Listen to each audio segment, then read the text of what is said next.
میدان کربلا میں کرامات کا ظہور۔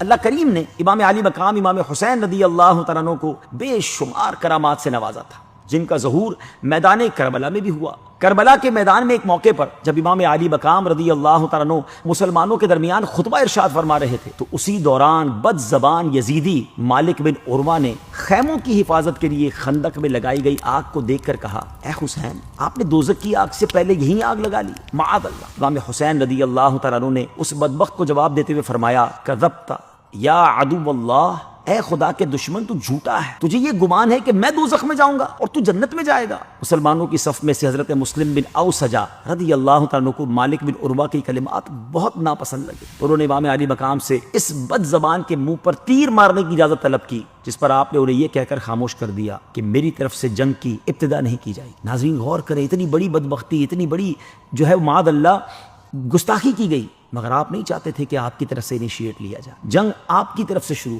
یہ کہہ کر اب حضرت امام علی مقام نے بارگاہ الہی میں اپنے ہاتھ پھیلائے اور عرض کیا کہ یا رب، عذاب نار سے قبل سے دنیا میں آتشی عذاب میں مبتلا فرما۔ حضرت امام حسین کا بھی یہ کہنا تھا کہ اس بدبخت کے گھوڑے کا پاؤں ایک سوراخ میں گیا، جس کی وجہ سے وہ گھوڑے سے گر گیا اور اس کا پاؤں رکاب میں الجھ گیا، پھر گھوڑا اس کو لے کر بھاگا اور آگے جا کر آگ کی خندق میں اسے ڈال دی۔ معاذ اللہ، امام حسین پر آگ کی بات کر رہا تھا، مگر آپ کی جو دعا تھی اس کا اثر یہ ملا کہ ہاتھوں ہاتھ وہ آگ میں جا کر جل گیا۔ اس پر امام حسین نے سجدہ شکر ادا کیا اور اللہ عز و جل کی حمد و ثنا بیان کرتے ہوئے بلند آواز سے، جس سے دونوں لشکر سن سکیں، دعا فرمائی، یا اللہ، ہم تیرے حبیب علیہ الصلوۃ والسلام کے گھر والے اور ذریت یعنی اولاد ہیں، ہم پر ظلم کرنے والوں کے ساتھ انصاف فرما۔ اسی دوران دشمنوں کی صف سے ابن اشعث نامی شخص نے کہا کہ آپ کو حضور علیہ الصلوۃ والسلام سے کیا نسبت ہے؟ اس کی اس بے ادبی کی وجہ سے امام حسین کو بہت تکلیف پہنچی۔ آپ نے بارگاہ الہی میں عرض کی، یا اللہ، ابن اشعث نے میرے نسب پر جرح کی ہے اور یہ مجھے تیرے پیارے حبیب علیہ الصلوۃ والسلام کا بیٹا تسلیم نہیں کرتا، یا اللہ اس بد زبان کو فوری عذاب میں گرفتار فرما۔ اس دعا کے بعد اس بے ادب کو قضائے حاجت کی ضرورت پیش آئی،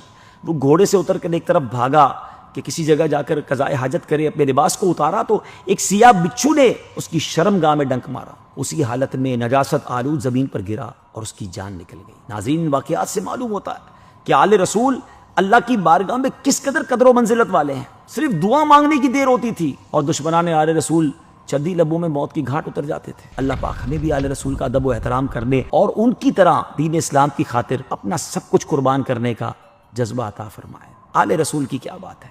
آج کے دور میں بھی اگر سید صاحبان آپ کے قریب ہیں، ادب کیجئے، دعائیں لیجئے۔ کیوں؟